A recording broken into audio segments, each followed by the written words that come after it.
Hey y'all, it's Heather with Underwater Panther, and this channel is about the intersection of astrology, psychology, moral cognition, and power dynamics, both individually and collectively. So, I did a prior video about the down low topic. I wanted to start very light. And so, yes, I'm freezing. It's literally 0 degrees right now. And so I am hunkering under my electric blanket and my space heater. So that is what's happening. I am powering through this here. Just got off of a shift and I've been at editing and uploading this book for the last, I don't even know, 4 or 5 hours. So, anyways, I'm pulling an all nighter. I wanted to get this done. I told somebody that I would create this book and upload it, which was like 5 days ago. So I've had you on my mind for 5 days. I seriously greatly appreciate you wanting me to actually make this book and upload it.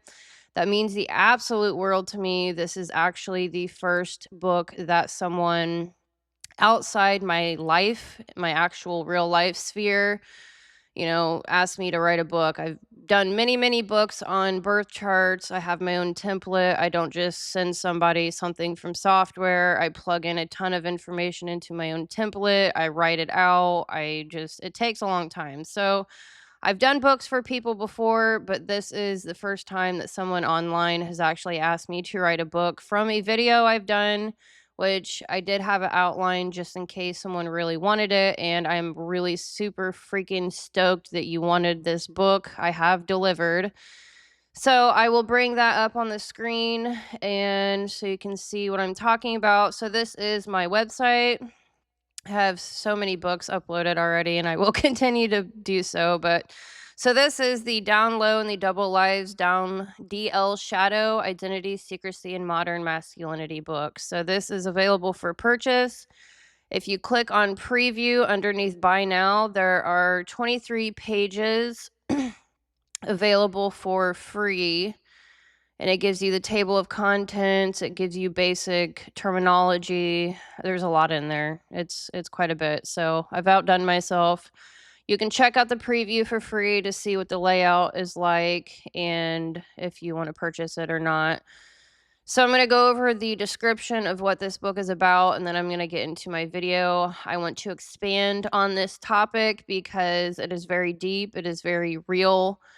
Many people are new to the topic. I was new to this topic about a year ago, so it's been a year of study for myself. Yeah, it can be a wild, wild topic. So I just wanted to bring language and architecture to it. All right, so what happens when truth becomes unsafe and secrecy becomes a survival strategy? Down Low and the Double Lives is not a book about shaming men, outing anyone, or debating sexual orientation. It is a deep psychological and cultural analysis of split identity, double lives, and the real world harm that occurs when people live behind masks, especially inside intimate relationships. The term down low is often reduced to sexuality. This book explains the lens. Here, down low means a split between public identity and private reality, maintained through secrecy, performance, and compartmentalization, often at the expense of others' consent, safety, and time. This book names what many people sense but struggle to articulate: why some partners feel off even when nothing can be proven, why questions trigger rage instead of clarity, why exposure rarely heals anything, and why so many women are opting out of relationships entirely. All right, so this is a systems level exploration of how double lives form and why they are increasing now. Inside, you'll explore the 9 institutional containers: family, religion, masculinity, community, economy, etc., and how their collapse produces split identity at scale, the 5 stages of down low collapse: performance, compartmentalization, escalation, exposure, rebuild, or repeat. Why sex becomes the most common shadow arena without reducing the issue to orientation. So I am very aware that it is also You know, it's also about some men that, I don't know, you can call it gay, you can call it bisexual, that are in the closet, they don't wanna come out of the closet, they use women as a front. That is an issue as well. So, I wanted to feather the real ground foundation out first, because it's not just about the sexual aspect. I think that's what has brought a lot of us into awareness about it, but it's not just about that. So I wanted to make that very clear. It's very, very important to take a step back from emotions and look at it logically, try to understand it psychologically, what is actually going on. All right, so the role of shame, image management, and hypermasculinity in driving secrecy. How women get pulled into each stage, the 5 stages, not because they're naive, but because they're relationally wired. Why call out culture backfires and often makes deception worse, not better. And I will be expanding on that in this video. Orientation versus deception, the ethical line most conversations miss. Psychic catfishing, AI, fake authority, and synthetic intimacy as the modern down low. How to spot split self behavior without policing identity or becoming paranoid. What integration actually looks like for men, women, and relationships. So, this book is not anti-gay, anti-bisexual, a witch hunt, a morality lecture, a dating advice gimmick, a call to exposure, or public shaming. Sexual orientation is not the harm. Deception, non-consent, and double lives are. Why this matters now. We are living in an era of collapsing institutions, performative identity, digital secrecy, porn-driven fantasy worlds, AI generated intimacy, and increasing distrust between men and women. When truth becomes dangerous, people don't become immoral, they compartmentalize. This book explains why and at what cost.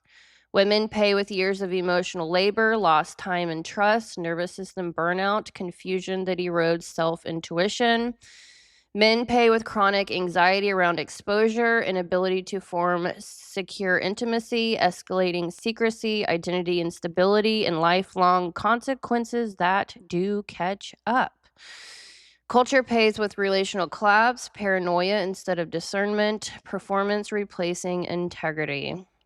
So, this book is for women who have lived inside confusing, destabilizing relationships, men who want to understand why secrecy keeps repeating, readers interested in psychology, shadow work, polarity, and modern masculinity, anyone tired of shallow takes and ready for structural truth.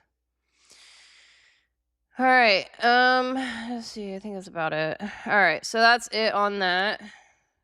Just wanted to get that out. Thank you so freaking much for asking me to write this book. It's like been my lifelong dream since I was a preteen.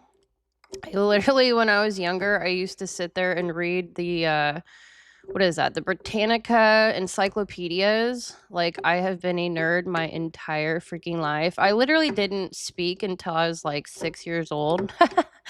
I I don't know. I've always been an introvert. I've always been a reader. I've tend to take in things before I talk on them, and so that's just me. But yeah, thank you for making my dream come true, even though it is a book on down low. I'm here for it. I love writing books, so there you go. I do appreciate you asking, and I have delivered.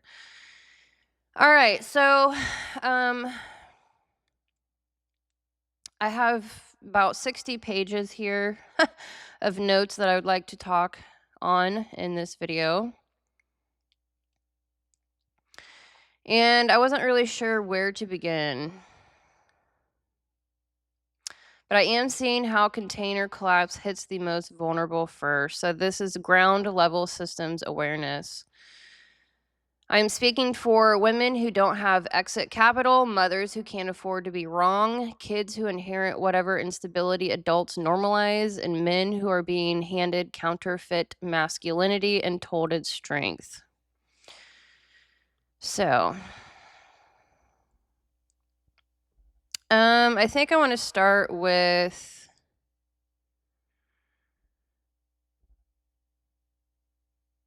what down low actually includes. Living a split life where relevant truth is hidden from partners in ways that affect consent, risk, or reality.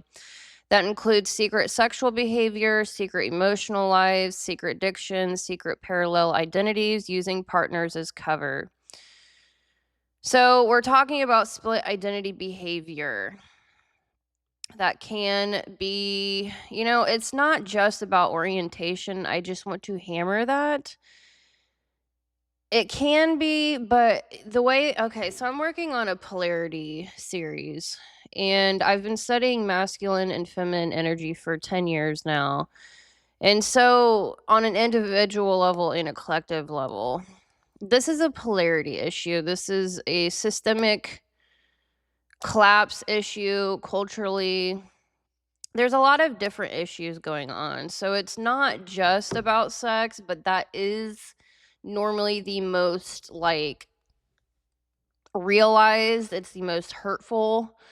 It's not just that that's hurtful though. So anyways, I'm going to talk about some stats. I'm going to feather out cheating versus down low. There's just a lot. So I'm just going to dive into it. All right. So,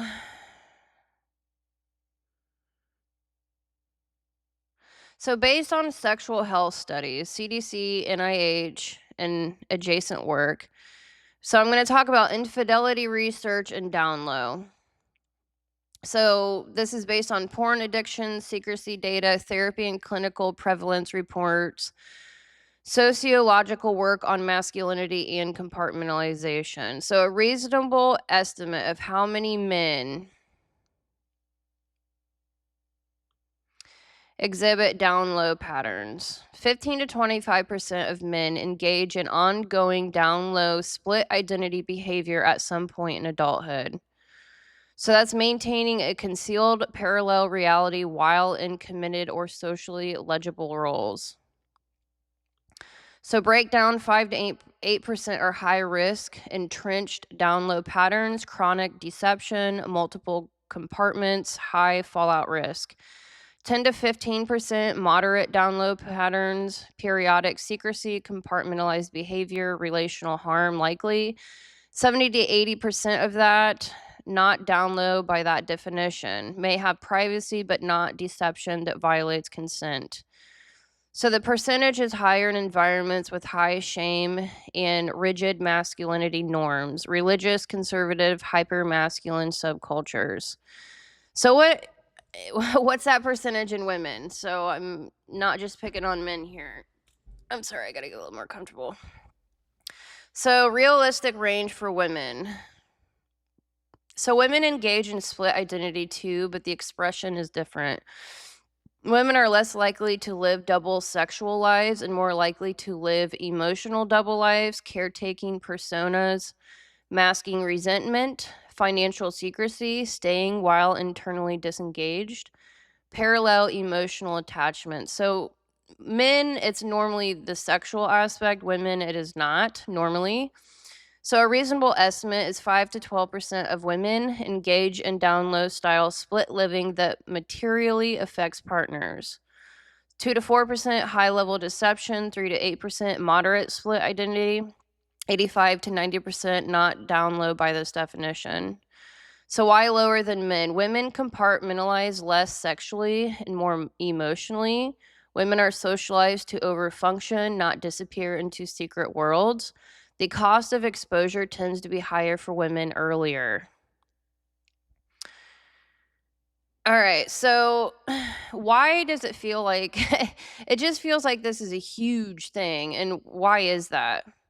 So there's 3 reasons this feels bigger than the numbers. Number 1 is concentration effect.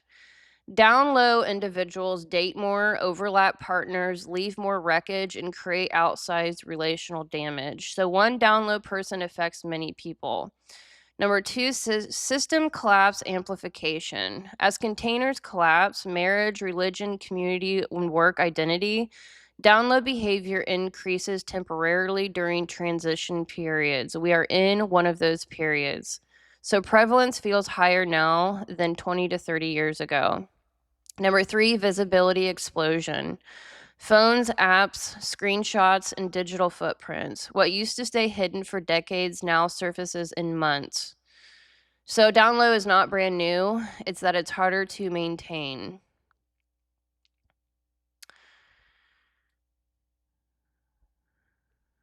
All right, so down low versus standard infidelity. Standard infidelity, what most studies measure. What it is, a discrete violation of a relationship agreement, usually episodic, an affair, a hookup, an emotional attachment, often driven by opportunity, dissatisfaction, or impulse. Typical characteristics: one secret, not an entire architecture. Guilt is common. Exposure often leads to confession, breakup, repair attempt. Identity remains mostly intact. So down low split identity, different category. What it is, ongoing parallel realities, identity level concealment. Secrecy as a regulatory system, not a one-off decision. Typical characteristics: multiple compartments, sexual, emotional, financial, and digital, chronic deception, not episodic lying, rage or collapse when questioned, partner used as cover, proof, stabilizers, exposure, causes reality rupture, not just heartbreak. Down low is architectural failure, not just infidelity. So, key differences between standard infidelity and down low split identity. So, duration, standard, episodic, down low, chronic. Scope, standard, one behavior, down low, entire parallel system. Identity split, standard, low, down low, high. Response to questions, standard infidelity, guilt and avoidance, down low, rage and deflection. Exposure impact, standard infidelity, relationship rupture. Down low or split identity is identity collapse. Repair potential, standard infidelity, often possible, and down low, rare without integration. Risk to partner, standard infidelity, situational, down low, ongoing, and systemic. This is why people say down low is worse, not morally, but structurally. Why down low is more destabilizing than cheating. Infidelity violates an agreement. Down low violates reality itself. The partner isn't just betrayed, they discover they consented to a false premise, their intuition was systemically invalidated, years of decisions were made on bad data. That's why down low produces disassociation, long-term trust collapse, and exit from dating altogether. Environments that produce the highest down low risk. So high shame and high image culture has the highest risk. Examples: religious fundamentalism, conservative honor cultures, family values, performance cultures, and environments where reputation equals survival. Why? Because truth equals exile. Desire has no integration pathway. Secrecy becomes adaptive. The more punitive the moral environment, the more sophisticated the secrecy. Number 2, hypermasculine status cultures. Example: finance, politics, law enforcement, military adjacent spaces. Influencer and alpha male ecosystems. I can't. Dominance-based masculinity subcultures. Why? Masculinity equals optics, vulnerability equals weakness, sexuality becomes power, not intimacy. Image management is rewarded. This is where you see extreme homophobia and hidden behavior, performance masculinity plus private collapse. Digital first dating environments. Example: app-heavy dating pools, large urban centers with high anonymity, online only identity formation. My nose is frozen. Why? Easy compartmentalization, infinite novelty, low accountability, overlap detection delayed. Down low thrives where worlds can stay separate longer than the nervous system can tolerate truth. Okay, so we have economically precarious masculinity. Examples: unstable job markets, loss of provider identity, and blocked mobility. Why digital loss seeks compensation, power seeks alternative expression, sexual dominance substitutes for social authority. This is where secrecy becomes a coping mechanism, not a thrill. Weak community plus no elders. So, transient cities, atomized lifestyles, and no accountability beyond the couple. Why? No one sees the whole man, no external containment, no correction before collapse. Down low cannot survive in environments with real elders, cross-generational visibility, and consequences that travel socially. Why down low is increasing now? So we have multiple containers collapsed at once. I go into depth with that in my book. Digital secrecy tools exploded, dating apps, etc. Porn exposure mechanisms accelerated. So we are all now talking about it online to each other. Shame increased while repair pathways disappeared. So download didn't suddenly appear, it became unsustainable and visible. So the bottom line, infidelity is common but bounded. Down low is less common but far more destructive. Down low thrives in specific environments. It increases during social transition periods. Exposure alone does not reduce it, and integration and containment do. All right, so now I'm going to get into my actual video here. I don't know how I'm going to get comfortable. Give me one moment. Oh. This cold is screwing up my hip that I tore back in the day. Phew. All right. My body. I'm getting older, man. Jesus. It's literally 0 degrees. I ain't even playing. All right. So introduction, why this is bigger than down low. All right. So this is a lot of information. I got to get a different song here. What kind of music do I want to listen to right now? All right. So before we talk about men, women, sexuality, or relationships, we have to talk about containers. So no one is talking about this when they talk about down low. That's why I'm here.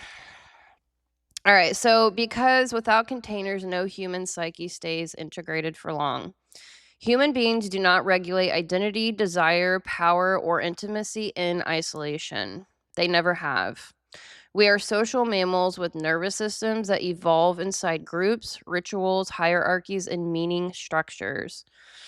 For most of human history, societies relied on institutional containers, not as belief systems, but as load-bearing structures. These systems absorbed psychological pressure so individuals didn't have to split themselves just to function. So I've actually written a huge book on this. I think it's like 300 pages, The Aquarian Age. So I started getting into the Aquarian Age, and I started looking into the future, where we headed. And then I started doing generational series as well. So that made me look back into the, my Siri just came on. No. So I went, and then I also am doing a generational series. So I'm going back in history, looking at all the pillars of society. So like, I'm a millennial, and things are just not what they used to be. I mean, in every realm, economy, education, the whole world seems like the sky is falling. Like, who do we trust? Like, what is going on in the world? And so now I'm integrating the containers into this because it's important to understand where we've been, and like what has collapsed. We're all very aware of it, but not all of the pillars of society. So anyways, it's very important because it has to do with our nervous system. It has to do with our relationships. It has to do with our finances. It's a lot. Education, our children. Like, I'm very, very, very nervous for the younger generations. Everything is more expensive. Relationships are not the same. Masculinity is not the same. Femininity is like over functioning. It's really, really wild. All right, so let's talk about it. I think I went too far. I'm getting all excited. All right, so when containers function, people integrate. Their inner contradictions are metabolized through time, mentorship, consequence, and shared meaning. If I just let myself ramble, like it's all over the place. That's why that's why I write.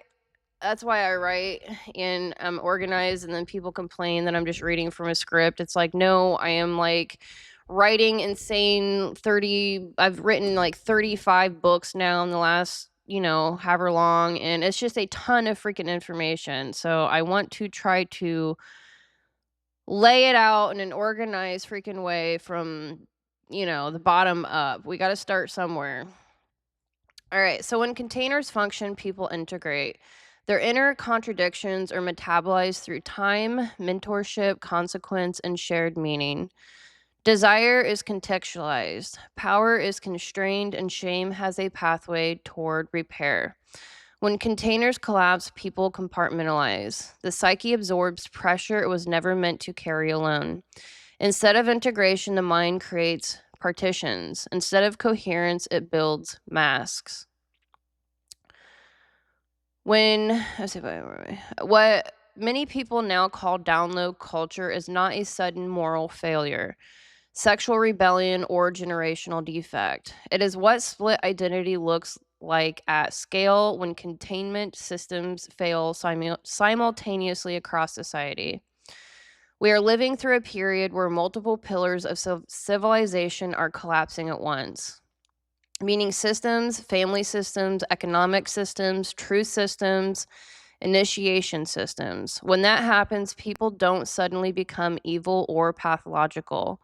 They become disoriented, and disorientation produces secrecy. Download behavior is not just a personal deception. It is systemic split behavior, a predictable adaptation to a culture that no longer knows how to hold truth without annihilation. So this is not new. It is now uncontained. So I did mention that earlier, but I want to mention it again because this is not new, obviously. So split identity, double lives, hidden behavior, and secret worlds have existed for as long as human societies have existed. There's always been tension between desire and duty, truth and safety, private reality and public identity. There's always been behavior that lived in the shadows. What is new is how widespread it is, how visible it has become, and how little containment exists around it now. So, for most of history, societies did not expect individuals to regulate identity, sexuality, power, and morality on their own. They relied on systems: family, religion, community, work, law, initiation, and elder accountability to absorb psychological pressure and metabolize contradiction. Those systems did not eliminate shadow, they contained it. They provided clear boundaries, predictable consequences, time based maturation, social accountability, and pathways for repair. Because of that, most people did not need to split themselves internally just to survive adult life. What changed? We are now living in a period where multiple containment systems are collapsing at the same time. I gotta get my foot in this blanket. I don't know how that happened. Meaning systems lost authority without being replaced. Families destabilized without new attachment models. Economic dignity eroded. Community dissolved without anonymity. Initiation disappeared. Truth became negotiable. Technology removed friction and consequences. When that happens, the burden doesn't disappear, it moves inward. The psyche absorbs pressure it was never designed to carry alone. And when the psyche is overloaded, it does not become immoral, it becomes strategic. It learns to hide, it learns to split, and it learns to compartmentalize. Now, honestly, I don't know, I've just been studying so much shit forever. I don't wanna go off the rails, but it's intentional. It's top-down intentional. I don't think I included this in this part. It's probably like 50 notes down. It's intentional though. It's top-down elitism, patriarchy. It's like the lack of feminine integration, the lack of like teaching the feminine in a healthy way anywhere forever. It's been so long. It's been so long and it's so sad. It's in everywhere. There's so many like women inventors that aren't mentioned. And then religion, like, you've got 20,000 angels and God and Jesus, and you've got the Virgin Mary, and that's about it. Mary Magdalene, I guess. But you have to be a virgin in order to be a good woman. You have to be a perfect human being in order to be a good woman. You know what I'm saying? Like, I don't know. I don't want to rant and rave, but it's just so frustrating because the lack of feminine wisdom has not been passed down, and it's really the foundational. It's not just, I mean, why do you think everything is collapsing, for God's sakes? All right, staying on track. This is why I have to organize.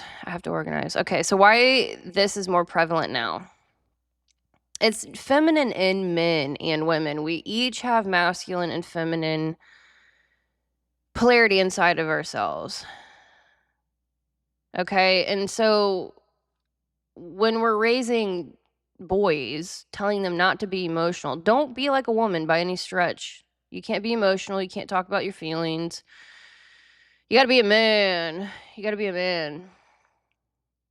You're teaching that boy to hate a part of himself that is a big part of himself. That causes a split there. That's the beginning of the split. I go in depth with this in my book. It's very sad, and I can't stand people not understanding themselves, not loving themselves, and then you're just a freaking bottomless void of a pit, and you don't like yourself, you don't love yourself, so of course you don't love other people. Of course you're lying to other people. Of course you're down low. Like, God, why this is more prevalent now. Down low behavior is more prevalent now, not because people suddenly became worse, more deceptive, or more sexually complex. It is more prevalent because the cost of honesty increased, the cost of secrecy temporarily decreased, and the systems that once integrated contradiction collapsed. Add modern technology, apps, porn, parallel digital identities, and secrecy becomes easier to sustain for a while. But here's a paradox. The same technology that makes secrecy easier also makes exposure inevitable. So we're in a pressure cooker. More split identity, more risk, more exposure, less repair. That's why this conversation feels intense right now. Not because it's new, because it's uncontained. Why this is not moral panic. This is not about demonizing sexuality. It is not about labeling men. It is not about nostalgia for rigid past systems. This is a systems analysis. When containment exists, people integrate. When containment collapses, people compartmentalize. When compartmentalization becomes widespread, trust erodes personally and culturally. What we are seeing now is not a fringe issue. It is a predictable outcome of structural failure. Why this matters? Because when split identity becomes normalized, relationships become unsafe, consent becomes compromised, time gets stolen, nervous systems destabilize. I mean, it's like, I don't know what freaking elitists came up with. I mean, it's like a spiritual warfare. It's it's power. It is about money and power, but it's also spiritual warfare. It really is. Like, masculine and feminine is literally a hermetic law, like natural law. It's like it's the very foundation of life itself. You need both masculine and feminine to create life. How can we hate one or the other? I just don't. It's so crazy to me. Why this matters. Okay, so I just said that. I'm going off. All right. What happens to human behavior when the systems that once held truth no longer exist?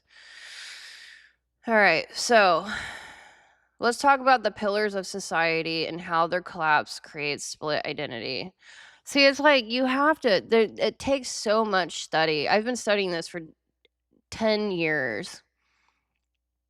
And this topic goes into every faction of life itself. Every system you can think of, every relationship, yourself, you can't escape it. It's everywhere. All right, so when meaning systems collapse, people lose a shared moral language. There is no longer a trusted framework for restraint, responsibility, confession, or redemption. Shame no longer has a route toward repair. It only has punishment or exile. Desire loses context. Truth becomes dangerous. Secrecy replaces confession, not because people want to lie, but because honesty feels existentially unaffordable. When education and truth systems collapse, reality itself becomes non negotiable. Optics replace facts, narratives replace casualty. Identity becomes a self anchored performance rather than something forged through fiction with reality. Contradiction stops being confronted and starts being managed. People learn often unconsciously that parallel realities are sustainable as long as optics are controlled. Our education systems are not teaching critical thinking, they're teaching you how to memorize crap that you're never going to use most of your life and how to be a better grunt, how to be a peasant. When family systems collapse, attachment becomes unstable. Children grow up without witnessing adult intimacy modeled cleanly. You know, we've got to have, it takes what, two and a half incomes or one and a half incomes? What is it? Two, I'm sure, two incomes right now for one child to raise one child in this economy. You've got the man and the woman both working. You can't afford it otherwise. You know, children grow up witnessing adult intimacy modeled cleanly. Accountability weakens. Loyalty becomes conditional. Relationships stop functioning as bonds and start functioning as roles. People learn to attach without safety and detach without repair. Compartmentalization becomes a survival skill.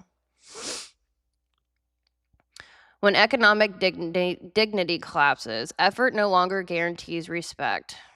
Masculinity loses its grounding in contribution and competence. Status becomes symbolic rather than earned. Resentment replaces pride. When public dignity feels inaccessible, power seeks alternative outlets, often private, often secret, often sexualized.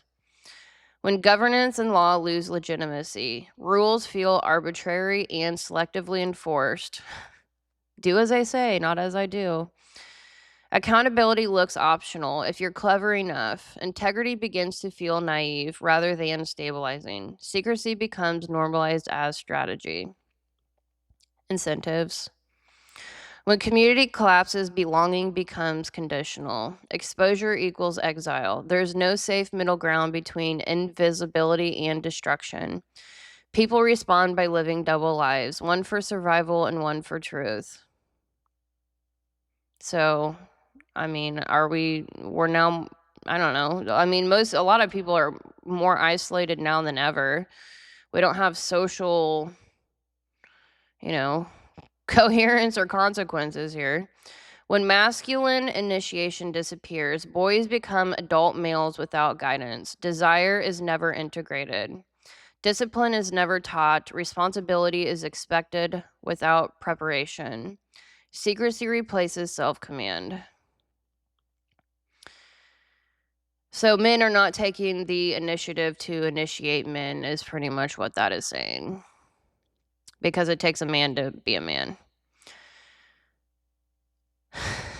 I just triggered all the boy moms, but the truth is, only a man can make a man. When feminine containment collapses, emotional regulation breaks down. Women overfunction or emotionally detach. Men avoid emotional exposure entirely. Intimacy becomes unstable, flooded, or threatening. And when rites of passage and elder accountability disappear, adulthood becomes symbolic. Maturity is never confirmed. People remain psychologically adolescent inside adult bodies. With all of these collapsing together, split identity becomes adaptive. This is the environment in which down low behavior multiplies. All right, so the 5 stages of down low collapse. Stage 1, we have performance. This stage is not sinister. In fact, it is often rewarded. Stage 1, the individual learns, often unconsciously, that identity is something to manage rather than inhabit. Masculinity becomes a presentation instead of an internal discipline. Relationships become proof points. Stability becomes something you signal rather than something you feel. The public self is carefully assembled, competent, controlled, respectable, desirable. This person may be admired by peers, trusted by partners, and even idealized by others. Nothing looks wrong yet because nothing has visibly broken. In many cases, life appears to be working, but beneath the surface, a subtle substitution has already occurred. Coherence has been replaced by maintenance. Instead of asking, is this true? The system asks, does this work? Integrity is no longer about alignment. It is about keeping the image intact. This is a stage where men learn that being seen as solid matters more than being solid. And once that lesson is learned, everything else follows. Stage 2, we have compartmentalization. Eventually, parts of the self arise that do not fit the performance. Performance masculinity is probably one of the biggest issues. Desire, vulnerability, doubt, contradiction, anything that threatens the curated identity gets split off. Not confronted, not integrated, simply moved elsewhere. Separate internal rooms form. Certain needs, behaviors, and truths are allowed to exist only in designated compartments, disconnected from the public self and from one another. So compartmentalization really starts happening with this lack of your own internal masculine and feminine, not being taught both because we have both. No man does not have emotions. This is not experienced as deception at first. It is experienced as containment. The person tells themselves they are managing complexity, protecting others, or maintaining order. Secrecy feels responsible, necessary, even noble. Not everything needs to be shared. Becomes a guiding belief. Not as discernment, but as defense. This is a stage where questions begin to feel dangerous, not because the questions are hostile, but because they threaten to collapse the internal architecture. Questions are no longer requests for understanding. They are perceived as structural threats. And when a system feels threatened, it tightens. Stage 3, escalation. Compartmentalization is not stable, it is expensive. Over time, so compartmentalization is not just polarity, it has to deal with desires. What do you actually desire? Who are you? Identity level. This is why I teach astro-psychology, because as a parent, it is your freaking duty to help your child understand who they are, not push who you want them to be onto them. You split their identity when you do that. You're trying to raise your child to be the best version of themselves, not who you want them to be. Nature will triumph. Your psychology will triumph. Yes, environment has to do a lot with it. Yes, how you were nurtured and raised has a lot to do with it. Your actual nature, your psychology will triumph. And so you are teaching your child to compartmentalize, not be who they actually are at their identity level. you know, women teaching a little girl to self-erase herself just to provide for everyone around her. Don't love yourself. Don't worry about yourself. Worry about everyone else. That's what it means to be a woman. Not teaching your child, boy or girl, how to love themselves first, understand themselves first. It takes us 25 freaking years, I say 30 now, to truly become an adult. Our brain doesn't stop growing and changing until we are like 25 years old. Psychological integration takes a very freaking long time. Understanding your own identity, who you are at a fundamental level. I've studied this for a long time and I'm still learning about myself, but I'm pretty solid in who I am now. It's your responsibility as a parent to make sure your child doesn't become compartmentalized and split. This is where this all starts. You know, and it's like we're handed down what? Nothing? Nothing really. I mean, I just, yeah, I need to stop. Stage 3, escalation. Compartmentalization is not stable, it is expensive. Over time, the maintenance cost rises. Secrecy requires vigilance. Lies require memory. Boundaries between compartments demand constant enforcement. The nervous system remains on low grade alert, scanning for leaks. Stress accumulates, risk tolerance shifts. What once felt controlled begins to feel tense. At this stage, relief becomes necessary. Dopamine loops emerge, whether through sex, fantasy, substances, validation, or power dynamics. Because the system needs pressure release, emotional numbness alternates with impulsivity. Irritability and rage surface, especially when questions, intimacy, or accountability threaten containment. Relationships begin to feel hollow or strained. Intimacy demands too much truth. Intimacy. Into me, you see. Intimacy. Truly understanding someone on an intimate level has nothing to do with sex. At the foundational level, relationships begin to feel hollow or strained. Intimacy demands too much truth. Presence becomes uncomfortable. Control feels safer than connection. The individual may not consciously know why, but something in them now associates closeness with danger, themselves and others. Stage 4, exposure. Exposure does not arrive because someone was careless or unlucky. It arrives because split systems are always leak. No architecture built on internal contradiction can hold indefinitely. Worlds collide. Stress fractures appear. Screenshots surface. Phones overlap. Receipts come pouring out. Behavioral inconsistencies accumulate. The system fails under load, not due to malice, but due to physics. This moment is often misidentified as the problem.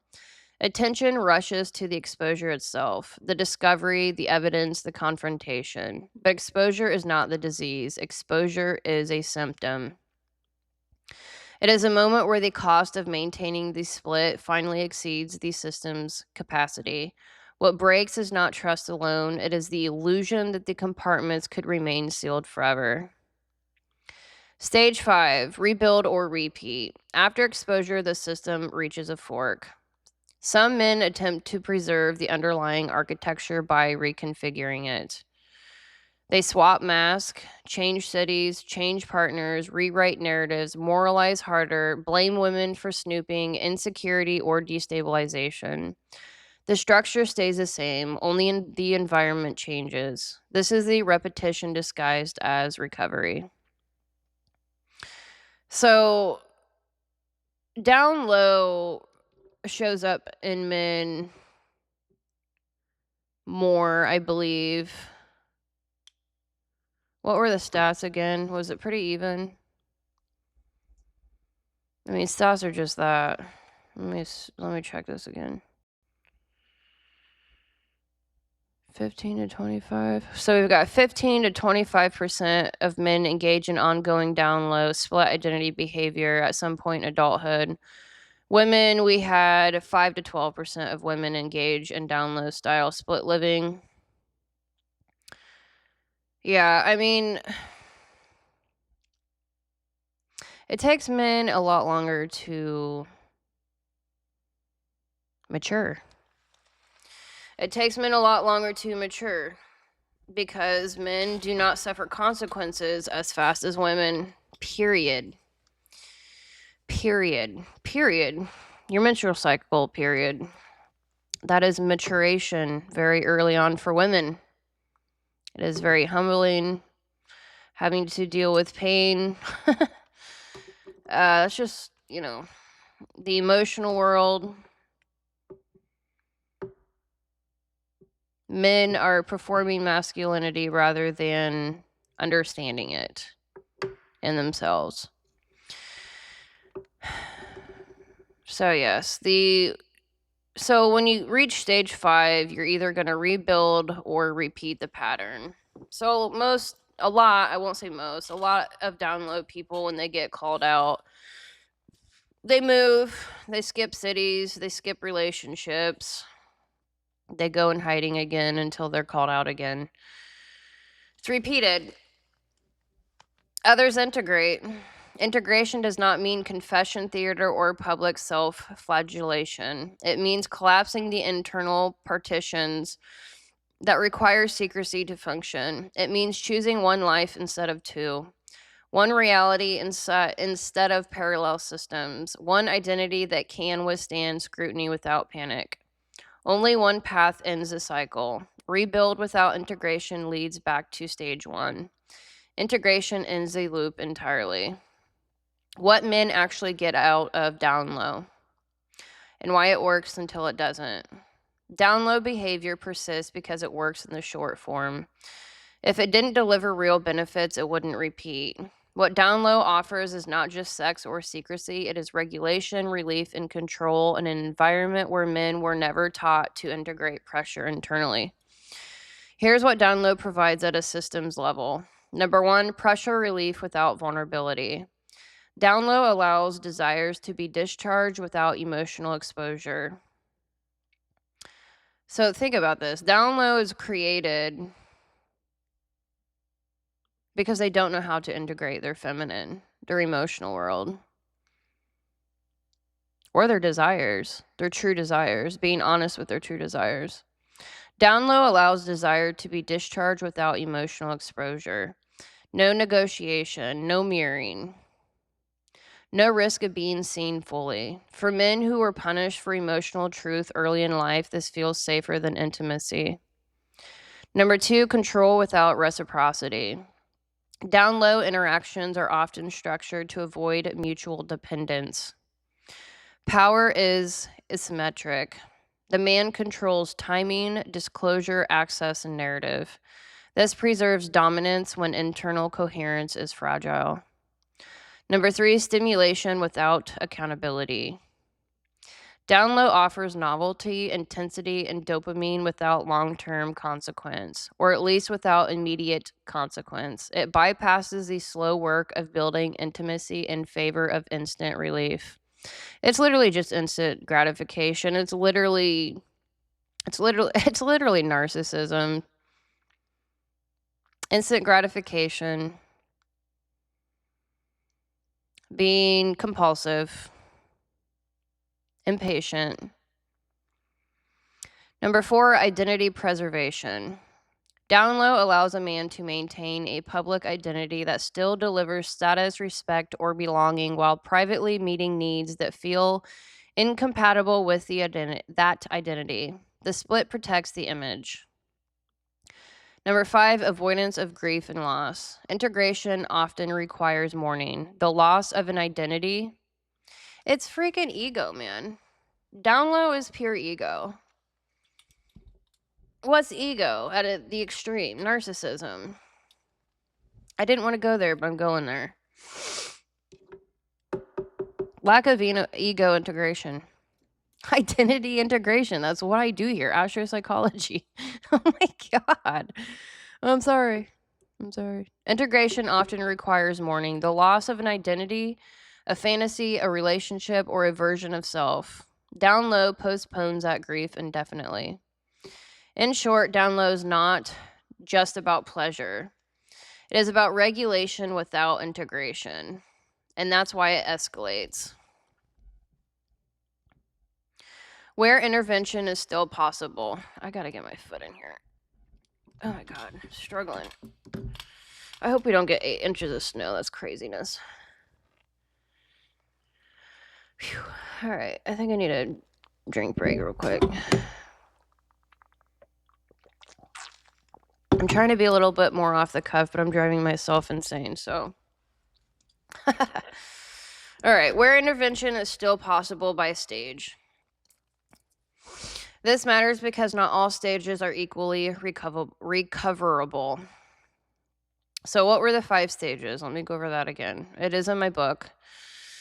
So stage 1, performance. Stage 2, compartmentalization. Stage 3, escalation. Stage 4, exposure. Stage 5, rebuild or repeat. All right, so stage 1, performance.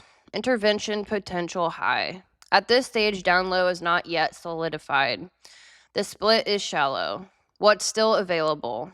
Self-reflection without panic, honest conversation without identity collapse, course correction without exposure trauma.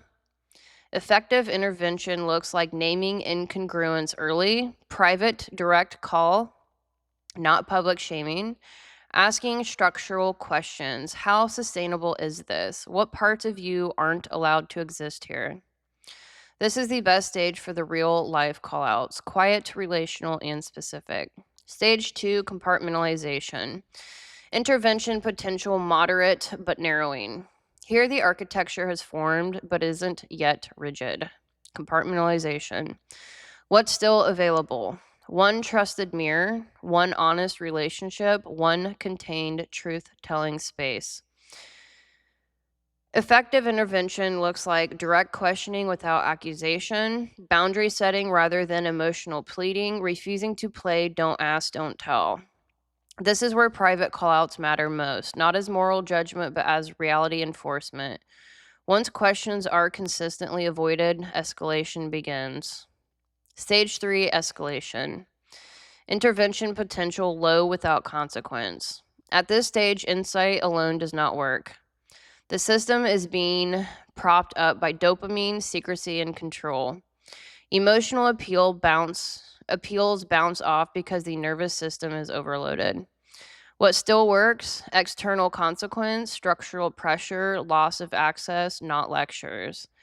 Effective intervention looks like firm boundaries with follow-through, removal of cover relationships, refusal to stabilize chaos. This is where women or men, but I'm going to say women because it's the more norm. And I'm not coming from a place of hate. This is where women often exhaust themselves, trying to communicate with a system that can no longer hear. Stage 4, exposure. Intervention potential. Very low. Exposure creates a fork, not healing by default. 2 paths open. Path 1, defensive reconfiguration. Blame, narrative control, victim reversal, and mask swapping. Path 2, forced integration. Loss of cover, identity collapse, and opportunity for consolidation. Intervention is not only possible if exposure is followed by structure, not humiliation. Without containment, exposure hardens a pattern. Stage 5, rebuild or repeat. At this stage, the man or woman, but normally men, either integrates and consolidates or repeats the pattern in a new environment. No amount of explanation can change this outcome. Only internal willingness and external limits end the cycle. So why private callouts matter and often public ones don't. So I can hold many different perspectives. I don't really want to get personal. It's so hard not to, but I'm sure that under all of this, you can tell why I'm so invested in this topic. Being personally affected, I have mixed feelings about. I just I've watched a ton of content creators, and I understand being extremely upset. I understand why women are calling this out online. I do. I understand it. I am a woman. I understand it. Trying to protect younger generations. The thing is, we have had so many different institutions collapse at this point. The economy, it's crazy trying to raise children in this economy, let alone yourself. It's expensive. The consequences for women up front are I'll get into this a little bit later, but they're a lot more harsh up front. And so I understand women wanting to protect other women, especially younger generations. I understand the public call outs, I do. But that is not going to solve it might protect women. I get that, but it's not gonna solve the underlying root. It's not. It won't. So anyways, why private call outs matter and public ones often don't. Call outs are necessary, but not all call outs are equal. Private real life callouts interrupt denial early, preserve dignity while enforcing reality, offer a path back to coherence. Public callouts collapse the mass but don't rebuild structure. Trigger retaliation or deeper secrecy. Create spectacle without repair. The goal of a callout is not necessarily exposure, it is reality restoration. I'm coming from a structural lens here, not just knee trigger madness. All right, so the core truth that ties this together. Men do not stay down low because they don't know it's wrong. They stay because it regulates them, it preserves control, it delays loss. They leave down low only when the cost exceeds the relief.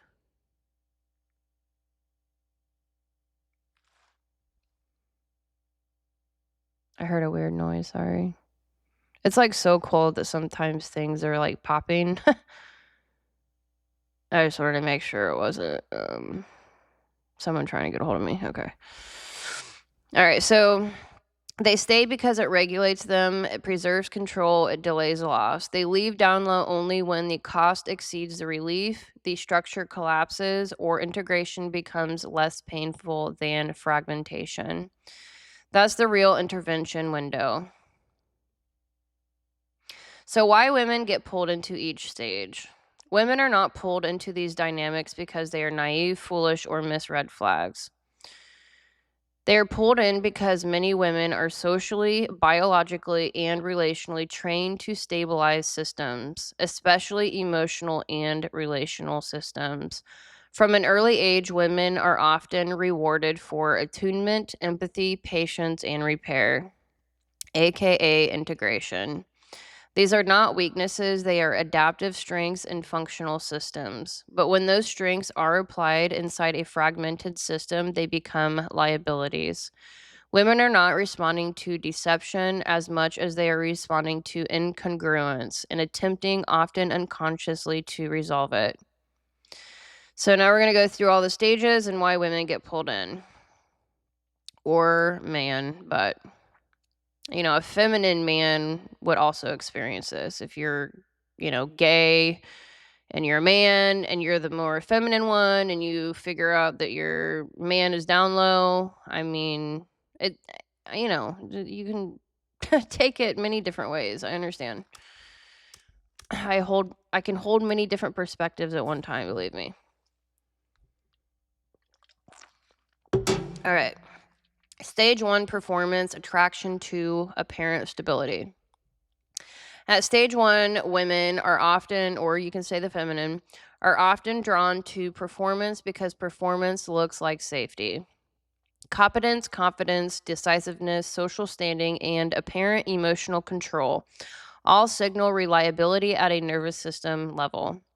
The man appears grounded. He appears contained. He appears to know who he is and where he is going. This is not superficial attraction, it is pattern recognition. In a culture where instability is common, performance reads as coherence. Women are not responding to the mask, they are responding to what the mask represents: structure, predictability, and leadership capacity. At this stage, there is often genuine chemistry and goodwill on both sides. Nothing feels deceptive yet. The woman is not ignoring reality because there is not yet enough contradiction to register as threat. Stage 2, compartmentalization. The repair reflex activates. As compartmentalization begins, women often sense that something is off, but not clearly enough to name it. The man still appears functional, but there are subtle inconsistencies: emotional distance, vague explanations, missing pieces, sudden defensiveness around simple questions. This is where many women instinctively move into repair mode. Rather than assuming deception, they assume miscommunication, stress, or unprocessed emotion. Because women are trained to preserve connection, they often respond by increasing communication, emotional availability, and patience. They ask clarifying questions. They give the benefit of the doubt. They try to create safety for honesty. Crucially, women at this stage are not trying to control the man.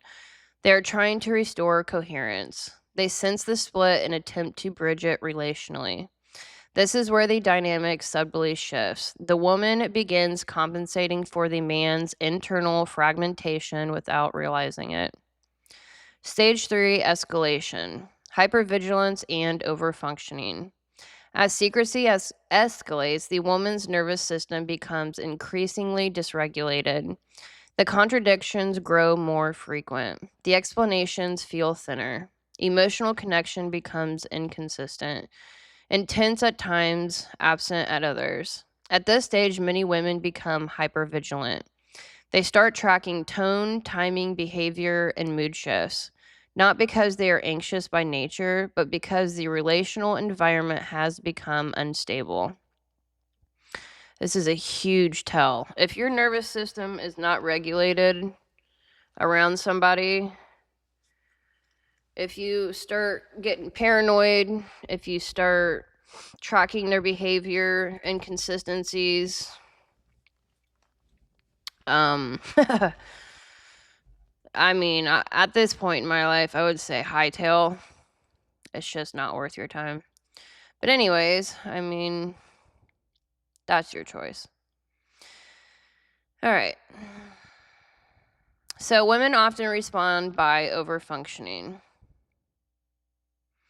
Doing more emotional labor, managing conversations carefully, suppressing their own needs, and walking on eggshells, attempting to stabilize what keeps destabilizing.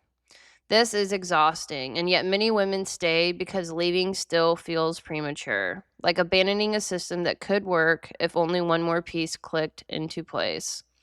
Stage 4, exposure, betrayal as reality rupture. When exposure happens, women experience more than sexual betrayal. They experience reality rupture. This is not just you cheated or you lied. It is the sudden realization that the relationship they believed they were in never fully existed as they understood it.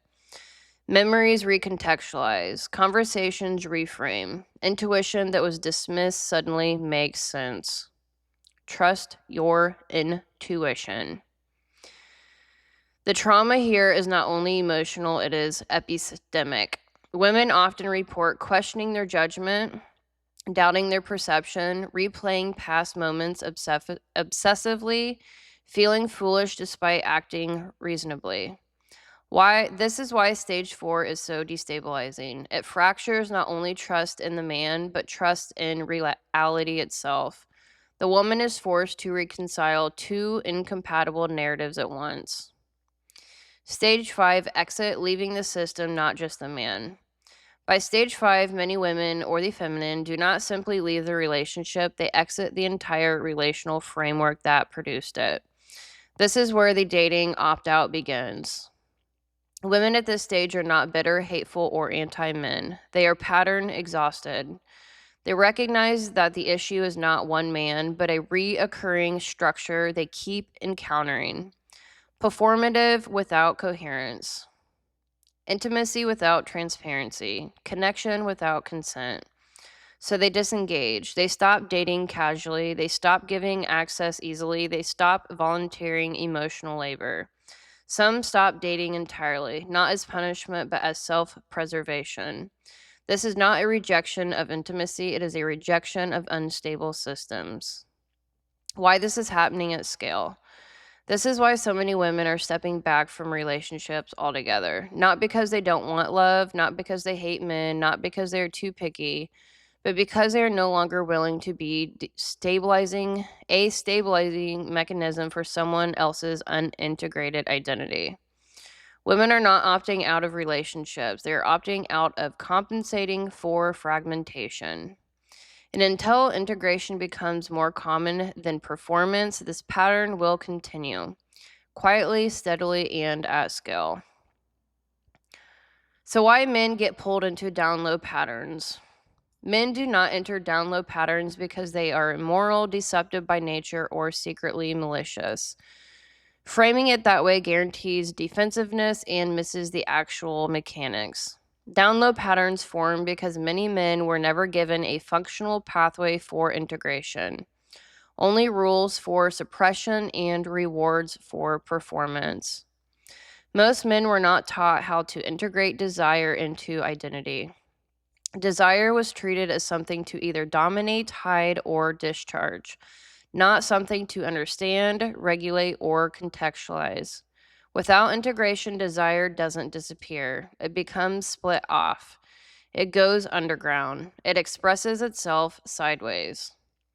At the same time, many men were punished explicitly or implicitly for emotional truth. Vulnerability was equated with weakness. Confusion was equated with failure. Ambivalence was treated as instability. Over time, men learned a simple equation. Clarity earns respect, uncertainty costs it. So they learned to suppress inner contradiction rather than resolve it. Men were also consistently rewarded for performance, achievement, confidence, sexual conquest, stoicism, and dominance. These traits were praised regardless of whether they were internally coherent. The external signal mattered more than the internal state. The reward system taught men that identity is something you project, not something you consolidate.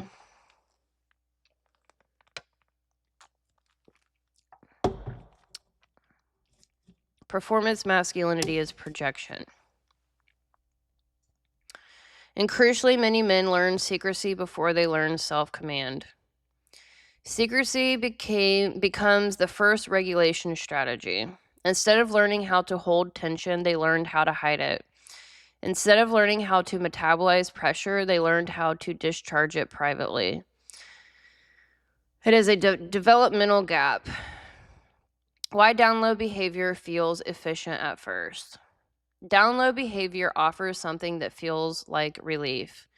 It provides stimulation without vulnerability, control without intimacy, access without accountability, release without exposure. I just want to go off on another tangent. I really do. From a nervous system's perspective, this feels efficient. There is no immediate emotional labor. They cannot stand emotional labor. Y'all realize that, right? No sustained presence, no risk of being seen in contradiction. The system offers dopamine without responsibility and power without reciprocity. This is why download behavior does not initially feel destructive to the man engaging in it. It feels like optimization, a way to meet unmet needs while maintaining stability in the visible world. But this efficiency is deceptive. What looks like optimization is actually deferred cost. So we're going to break down why they stay in down low patterns a little bit more. Men do not stay in down low patterns because they enjoy lying. They stay because the alternative feels like identity collapse. Once they split, all right, I'm going to keep going. Once the split identity is established, the public self and the private self become structurally interdependent. The performance holds the life together. The secret world regulates the pressure the performance creates. Remove one without rebuilding the structure, and everything destabilizes at once. This is why questions become dangerous. Questions don't just request information, they introduce instability into the architecture. A simple question, why does this feel inconsistent, or help me understand this gap, is not received as curiosity. They can't even be curious about, I don't know, I was gonna say they can't even be curious about themselves, but it's like, I don't know. They're being curious about their sexual, deviancy rather than who they really are.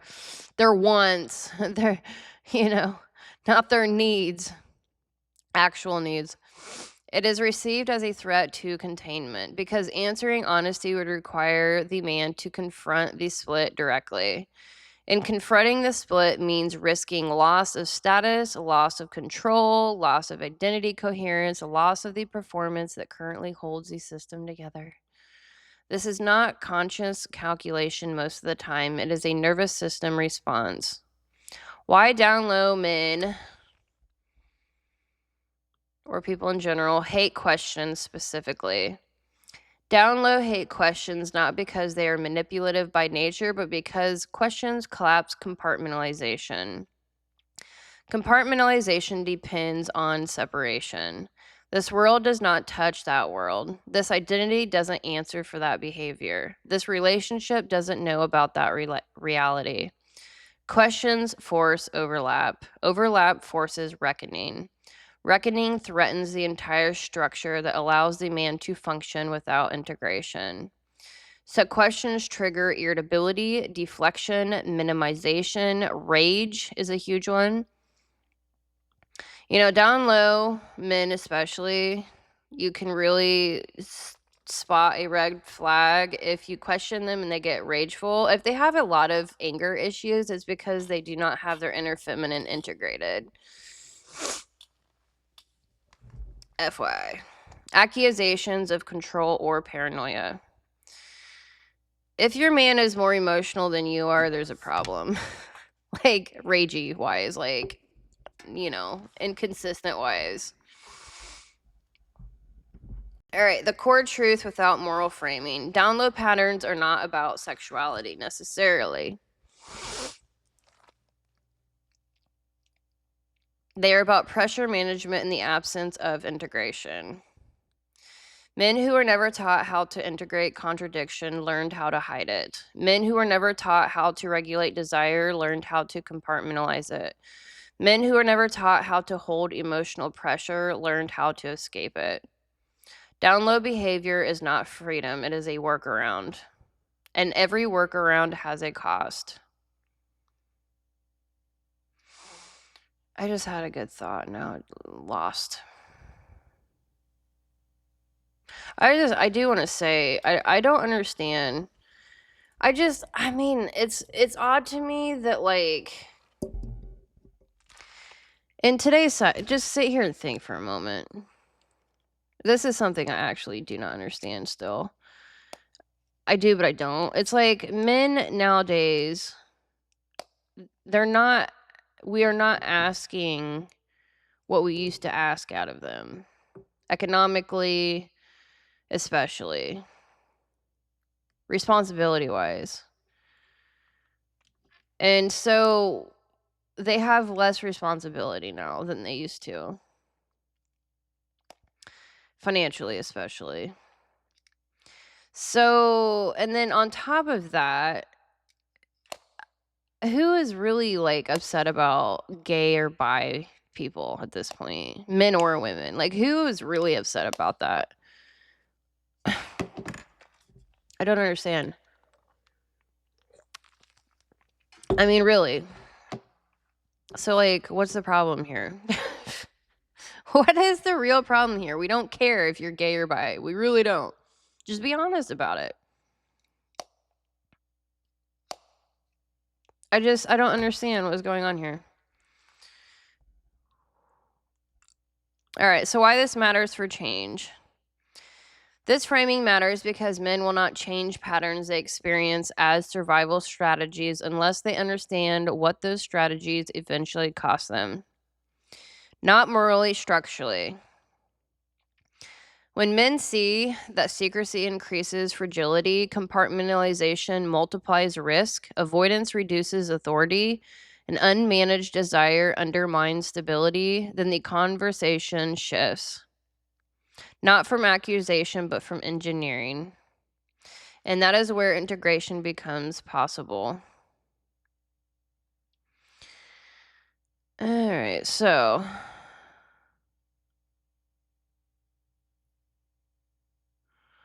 I wanted to get more into I don't think I want to get into that right now. I'm going to skip this part because, yeah, it's a lot. All right, so now I want to talk about, I was going to get into, like, calling men out publicly versus privately. I don't really feel like getting into that right now, honestly. So what men gain by integrating each stage? This needs to be said. Integration doesn't happen all at once. It becomes possible at different points, and the gains are different at each stage. This is where men actually start paying attention. Stage 1, performance integration. What download gives him here? Status, admiration, social safety, and external validation. What it costs him quietly. Constant self-monitoring, pressure to maintain optics, and shallow intimacy. What integration gives him at this stage? Less mental overload, clear decision making, relationships that don't require performance, respect that isn't image dependent. This is the lowest cost integration point. Nothing has collapsed yet. Authority becomes real instead of symbolic. Stage 2, compartmentalization integration. What download gives him here? Relief without exposure, access without accountability, and pressure release. What it cost him: growing anxiety, irritability, emotional flatness, and rising paranoia. What integration gives him? Collapse of internal surveillance, reduced stress and vigilance, a single operating system instead of multiple personas, stronger presence under pressure. This is where men start to feel calmer, not more emotional. Stage 3, escalation integration. What download gives him here? Dopamine regulation, temporary numbness, and control through secrecy. What it costs him: addiction loops, rage responses, intimacy breakdown, and unstable authority. What integration gives him? Dramatic risk reduction, restored self-trust, improved sexual stability, authority that doesn't require dominance. This is where integration stops being optional. The system is already under strain. Stage 4, exposure integration. What download gives him here? Very little. Mostly defense and damage control. What it cost him: reputation, trust, relational continuity, and emotional safety. What integration gives him? The ability to rebuild without repeating the pattern. Freedom from leverage and blackmail. Relationships based on reality, not repair fantasy. A future not dictated by past concealment. This is where integration becomes survival. Stage 5, rebuild or repeat. Repeat, new environment, new people, new city, same architecture. Same pattern, new faces, shorter cycles, higher cost. Integration, one life, lower simulation, higher stability. Less excitement, but more actual power. So, the core truth, this is very, very important. Men do not integrate because it's virtuous. Take a minute to sit on that. They integrate when fragmentation becomes more expensive than coherence. Real life callouts accelerate that realization without destroying the man. So, how the hell are men going to take any of this seriously? They won't if it's framed the way most conversations are framed. They won't take it seriously if it is framed as healing, because healing has been culturally coded, rightly or wrongly, as exposure, weakness, loss of leverage, or surrender of control. To many men, healing sounds like something you do after you've already lost status, not something that preserves it. They won't take it seriously if it's framed as spirituality, because spirituality has been separated from consequence in modern culture. It's often presented as abstract, symbolic, or disconnected from material reality.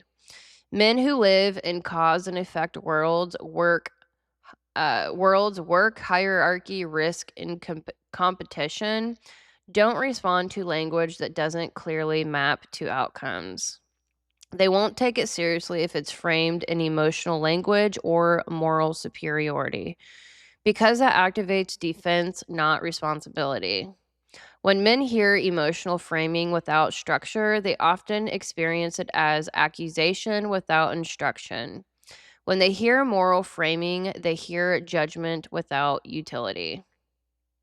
This doesn't mean men reject truth. It means they reject framing that threatens agency without explaining mechanics. All right, so men do not respond to virtue, they respond to cause and effect. Men are trained by biology, culture, and consequence to scan for outcomes. What works, what fails, what holds under pressure, what collapses when load increases.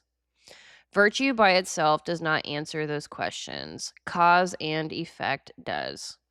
When you tell a man he should change, he can ignore you. When you show a man that what will break if he doesn't, he starts paying attention.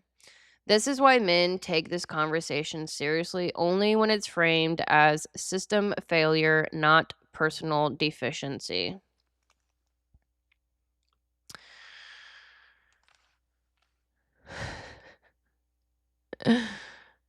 When you show men that a divided inner system requires constant monitoring, constant lying, constant risk management, and constant emotional suppression, the conversation shifts. Now you're not talking identity, you are evaluating architecture. You're saying the system looks like it works right now, but it does not scale. And men understand scalability. They understand that systems don't fail because someone was bad. They fail because the load exceeded the structure's capacity. What men immediately recognize? They recognize that split identity requires more energy over time, increases cognitive load, creates pressure points that others can exploit. Hello, blackmail. Weakens decision making under stress. They recognize that secrecy leaks power because anything hidden can be leveraged. Creates vulnerability to exposure, blackmail, or collapse. Forces constant performance instead of grounded presence. They recognize that authority built on optics cannot survive prolonged pressure. Becomes brittle, reactive, and over-defended. Collapses faster than authority built on coherence. You're not asking them to feel any of this, you're showing them the failure curve. Men understand engineering failures. Men understand what happens when stress fractures go ignored. Redundancy isn't built in. Pressure keeps increasing without reinforcement, and load exceeds tolerance. They understand containment. They understand breakdown. They understand that collapse is rarely sudden, it's cumulative. So when you speak in this language, you bypass ideology entirely. You're not saying be better, you're saying this structure won't hold. This is where the conversation becomes real. If you don't integrate internally, you will lose control externally. That sentence doesn't moralize, it doesn't shame, it doesn't threaten, it states a law. Because every split system eventually leaks, every compartment adds friction, every hidden contradiction becomes a stress point. Men don't need that explained emotionally, they already feel it in their nervous systems. What does not work and why? Telling men do better, heal, be conscious fails because it offers no operational clarity. It doesn't explain what exactly breaks, when it breaks, how it breaks, and what the cost will be, so it gets dismissed as noise. Not because men don't care, but because it doesn't help them maintain control of their lives. What does work? What works is telling the truth in operational terms. You're leaking power because secrecy requires constant maintenance. You're unstable under pressure because split identity forces parallel realities. You're outsourcing regulation because instead of self command, you're using stimulation, dominance, or avoidance to cope. You're paying for fragmentation later with relationships, credibility, health, or authority. This isn't an insult, that is a forecast. So, the future, what this means individually and collectively. It's just so sad that we have to men are just an entirely different creature. Like, I don't even know. Like, you can find this in all forms of orientation. That's why it's like, or not orientation, sexuality. Everything is like on a spectrum. And so you can find this in men, you can find this in women, it's just, comes down to identity integration, polarity integration, understanding yourself, being real, being true, being honest, regardless of your sexuality, for God's sakes. All right. So, individually, the fork men will reach. Individually, most men living inside split identity will eventually reach a fork, not because someone confronts them, but because the architecture stops working. Split systems always reach a saturation point. The mental overhead becomes too high. The pressure to maintain multiple realities increases. The margin for error shrinks. What once felt manageable begins to feel brittle. At the fork, two paths appear. Some men will respond by changing external conditions while keeping the same internal structure. They will change jobs, relationships, cities, circles, or even belief systems. On the surface, it looks like growth or reinvention. Underneath, the same architecture is being relocated rather than repaired. These men are not necessarily malicious, they are adaptive. They sense instability and attempt to outrun it. Because the core split remains intact, the pattern follows them. The cycle restarts faster each time, with less novelty and higher cost. Relationships shorten, authority becomes more fragile, stress tolerance drops, the need for stimulation increases. Over time, life feels smaller, not freer. Others will integrate. Integration does not look dramatic from the outside. It often looks quieter, less exciting, and more ordinary. But structurally, everything changes. Integration produces one life instead of two. Decisions become simpler because there are few internal contradictions to manage. Risk drops sharply because secrecy no longer multiplies exposure points. Intimacy becomes possible because presence no longer threatens collapse. Authority becomes durable, not because it's enforced, but because it's coherent. These men don't need to control environments as aggressively. They don't need to manage optics constantly. They don't need secrecy to regulate themselves. What they gain is not moral superiority, they gain stability under pressure. And that is the kind of strength that lasts. So, collectively, the same fork at scale. What happens to individuals happens to cultures. Societies like people can run on performance for a while. They can maintain appearances. They can outsource regulation to surveillance, shame, branding, or ideology. But performance based systems are structurally fragile.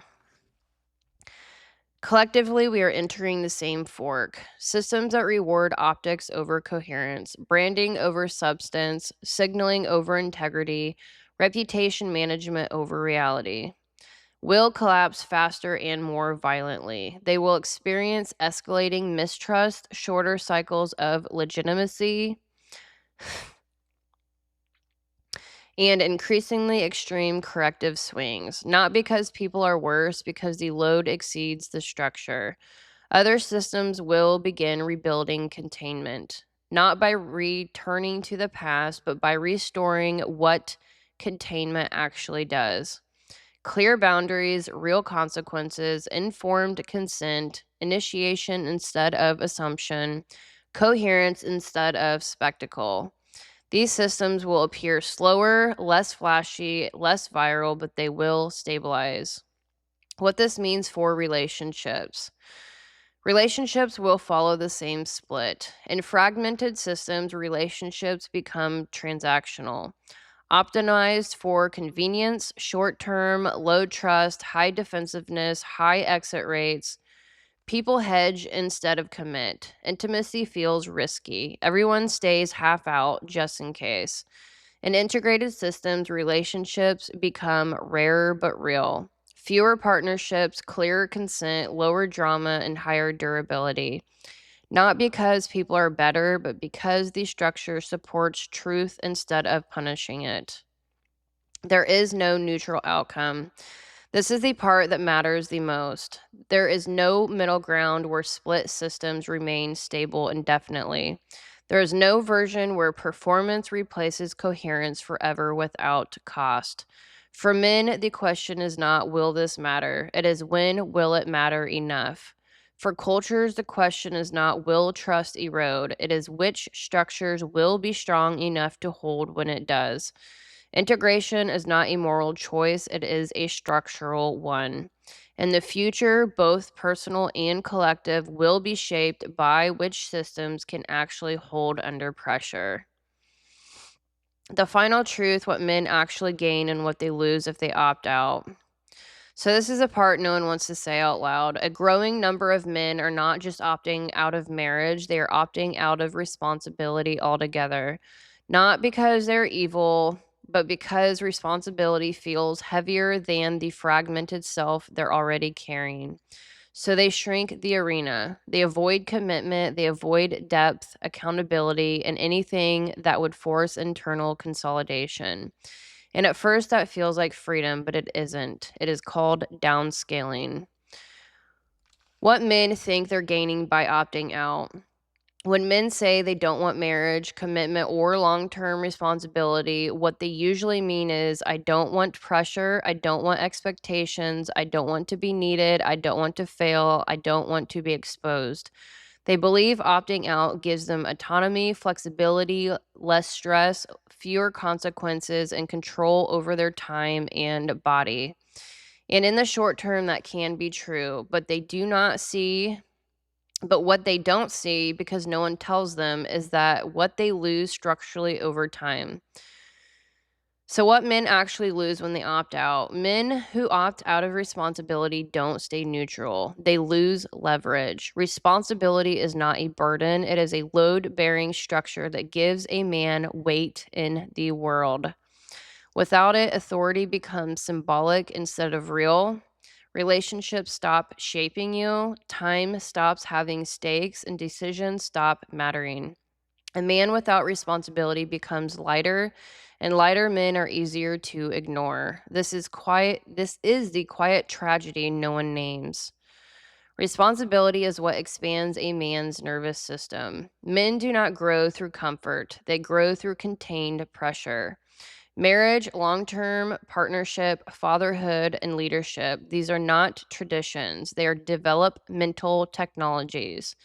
They force emotional regulation, future oriented thinking, restraint under stress, repair instead of escape, and integration of desire with duty. When men opt out of these structures, their nervous system does not stay the same. It contracts, tolerance drops, irritation rises, simulation thresholds increase, meaning erodes, life becomes flatter. What integrated men actually gain? Men who integrate and take responsibility gain things the opt out culture never talks about. Number one, durable authority, not dominance, not control, authority that comes from being someone others can rely on when things are hard. Number two, real intimacy, not constant excitement, but depth. The kind of intimacy that stabilizes rather than drains. Number three, expanded time horizon. Men with responsibility think in decades, not dopamine cycles. That alone changes everything. Number four, social relevance. Men who build something, family, partnership, lineage, craft. Lineage, as in, I just can't even. Men think having a child and then not even hardly being there for that child is lineage. Like, that is not lineage. You're not actually raising your own child. Are not easily replaced. Number five, a life that holds under pressure. When crisis hits integration, men do not shatter. They adapt. That is power. The hard truth, men who do not integrate will be left behind. This isn't a threat, it's a demographic and structural reality. Women are already opting out of unstable men. Institutions are already filtering for coherence. Communities are already thinning around those who cannot hold weight. Men who refuse integration will not be chased. They will not be argued with. They will simply be bypassed. Not out of cruelty, out of necessity. Life is getting harder, systems are getting tighter, and only people who can carry responsibility will remain central. Everything else becomes peripheral. So, this is not about marriage, it's about weight. This conversation is not about forcing men into marriage. It is about asking a deeper question. Do you want a life that matters enough to demand something from you? Because meaning does not come from freedom alone, it comes from responsibility you choose and can carry. Men who integrate don't lose themselves, they become someone. And men who refuse, they don't stay free, they stay small. So, final line, men will not take this seriously because it is virtuous. They will take it seriously because the world will no longer organize around men who won't carry weight. Integration is not about being good, it is about not being obsolete. And that is the real consequence no one is naming. Fake masculinity is not power. So, we're going to talk about fake masculinity.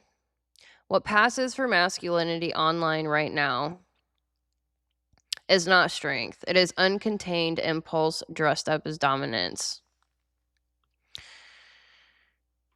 So, let's see, what is it? Okay, so why fake masculinity appeals to fragmented men. So, fake masculinity thrives in a collapsed container culture because it offers power without responsibility, dominance without protection, sex without intimacy, money without stewardship, and authority without accountability. It promises men they can feel powerful without integrating anything internally. And for men who are already fragmented, ashamed, or avoiding responsibility, that message feels like oxygen, but it is a lie.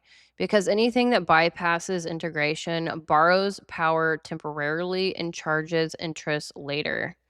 The core lie of performative masculinity. Fake masculinity teaches men that needing others is weakness, that restraint is submission, that empathy is feminization, that commitment is loss, and that honor is visibility. None of that is true. Those are survival strategies of uninitiated boys, not integrated men. The louder a man has to assert dominance, the less authority he actually has. What real masculinity actually is, and always has been. Real masculinity is not aesthetic, it is functional. It is the ability to hold pressure without leaking it onto others, telling the truth without collapsing, regulating desire instead of outsourcing it, carrying responsibility without resentment, protecting without controlling, and leading without spectacle. Real masculinity is not freedom from obligation, it is capacity for obligation. That is why it has always been rare. Honor is not control, it is reliability. Here's the part men rarely hear. Honor is not about how much power you can take. Honor is about how much weight you can carry without dropping it. An honorable man is not the one who escapes responsibility. He is the one who can be trusted when responsibility arrives. This is indefinitely harder than posturing, and infinitely more respected. Why real masculinity is quieter and more dangerous in the right way. Integrated masculinity does not need a platform. It does not need constant validation. It does not need an audience. It shows up as calm under stress, consistency over time, restraint when impulse is easy, clarity when confusion would benefit him, and accountability when escape is available. This kind of man doesn't go viral, he gets chosen by partners, by employers, by communities, by life itself. Fake masculinity collapses. Fake masculinity peaks early and burns out fast. It depends on attention, novelty, and escalation. Real masculinity compounds over time. The older an integrated man gets, the more stable he becomes. The more valuable his presence is, the more authority he holds without demanding it. That is not accidental, that is what integration produces. So, why this matters now. In a collapsing culture, performers will not survive. Men who cannot regulate themselves will be regulated by the system. Men who avoid responsibility will be excluded from influence. Men who mistake freedom for power will age into irrelevance. But men who integrate, men who carry weight, men who choose honor over optics, they will be rare, and rare things become valuable.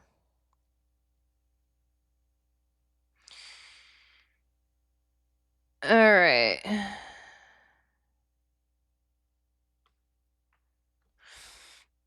I'm almost at the end here. I am at what, 2 hours? Yeah, I'm exhausted. All right, I'm gonna adjust and get a little more comfortable. Okay. Whew. All right, so a final warning to women. This is about survival, not fear. So this is where I want to be very clear with women watching. This conversation is not just about psychology or culture. It is about real world consequences, and those consequences land disproportionately on women, especially women with children. The economic environment is harsher than it has been in generations. Housing is unstable, childcare is expensive, healthcare is precarious, single motherhood is financially brutal. Time lost cannot be recovered. You do not have to have the margin to build a life on illusion anymore. Why download patterns cost women more than men? When a man lives a split life, the hidden cost is often absorbed by the women attached to him. Women pay through years invested in relationships that were never structurally real, delayed fertility and family decisions, financial entanglements built on false premises, emotional labor that stabilizes someone else's fragmentation, legal, medical, and child care consequences they never consented to. Men can often walk away from collapse and reconfigure. Women usually have to clean it up, especially if children are involved. This is not a moral statement. This is a structural reality. Why wait and see is no longer safe. In previous generations, women could afford more ambiguity. Extended families existed, single incomes went further, communities absorbed some of the risk. That container is gone. Today, ambiguity is expensive. Confusion is costly. Giving it time can derail an entire life trajectory. You cannot afford to gamble your financial future, your fertility window, or your children's stability on someone who cannot offer coherent reality. This is what self protection actually looks like. Self protection is not becoming cynical. It is not hating men. It is not assuming the worst. It is refusing to build on missing information. Protection looks like paying attention to patterns, not promises, valuing consistency over intensity, requiring alignment between worlds, behavior, and life structure, walking away early when reality cannot be verified, prioritizing your economic and emotional stability over potential. Love does not require self sacrifice to confusion. A hard truth women need to hear. You're not obligated to fix a man's fragmentation, stabilize a split identity, wait for integration that may never come, sacrifice your future to avoid being judgmental. Discernment is not cruelty, boundaries are not punishment, leaving is not failure. Sometimes the most loving act for yourself and your children is non participation. So the goal is not to avoid men, the goal is to avoid unstable systems. Integrated men exist, coherent relationships exist, but they are built on truth, not hope. A relationship that cannot tolerate clarity cannot support life. So, final line to women, you are not asking for too much. You are asking for enough.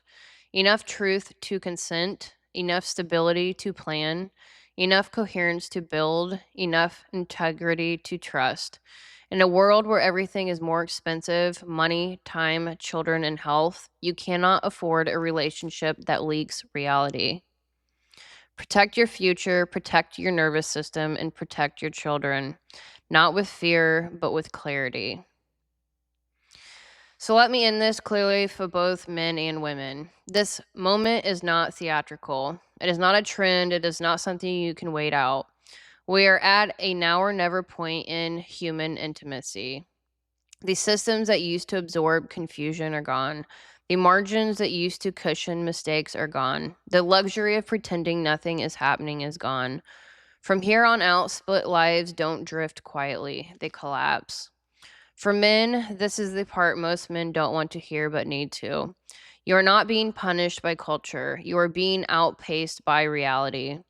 The era where you could outsource regulation to secrecy, substitute performance for integrity, avoid responsibility without consequence, live two lives and call it freedom is ending.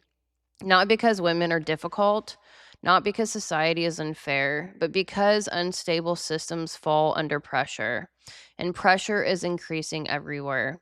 If you don't integrate internally, you will lose control externally in relationships, in reputation, in work, in health, in leverage over your own life. That's not moral judgment, that is physics. Real masculinity is not dominance, it is load bearing capacity. And men who refuse integration will not be free. They will be left behind, cycling environments, aging out of intimacy, watching life move forward without them. For women, you are not here to stabilize fractured men. Parent adults subsidize deception with your time. Gamble your future on someone else's confusion, especially not in an economy this brutal, especially not with children involved. Love without reality is not love. Hope without structure is not optimism. And waiting without data is not compassion, it is risk. You do not need to become cold. You do not need to become angry. You need to become unavailable to incoherence because the cost of staying is unstable and is too high of a risk. The truth no one wants to say. This isn't about men versus women. It's about coherent humans versus collapsing architectures.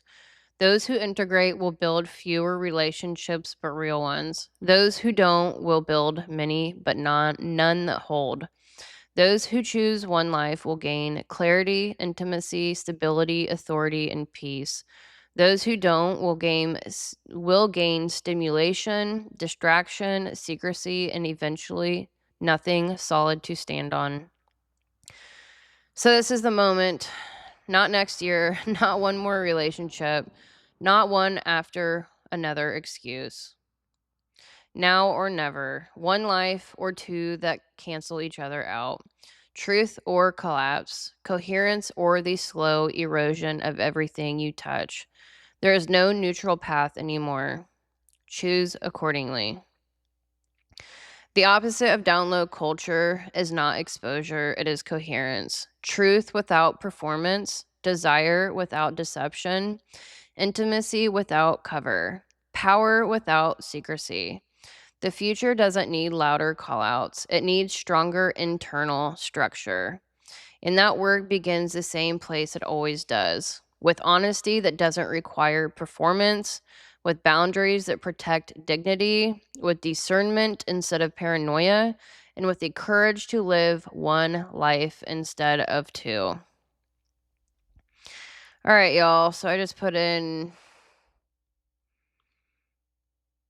I don't know, freaking 17 hours of work, I think. At least. I'm probably going on almost a whole day of nonstop working. So I am beyond exhausted. I'm at 2 hours. I knew it was going to be a very long one. And so I am very, very, very, very happy that I got that book out. I'm happy to bring this topic from a different lens. I think it's important to step back and look at things architecturally, structurally, polarity wise. I don't know. I just look at everything in a very different way, I think. I just want to get to the origins, the foundation. I want to look beyond the emotions. I want to look into identity and, lack of integration individually and collectively. So it's just, I'm not the type of person that's going to sit here and rage and, I don't know, rage bait, really. I can't stand rage baiting. Anyways, yeah. So if you like this video, like and subscribe. Feel free to leave your thoughts and feelings in the comments below. Please try to keep it mature. There were so many things that I wanted to say, but I didn't. Keeping this educational. Anyways, take care, y'all. Much love. See you in the next video. If I can figure out where it is. Peace.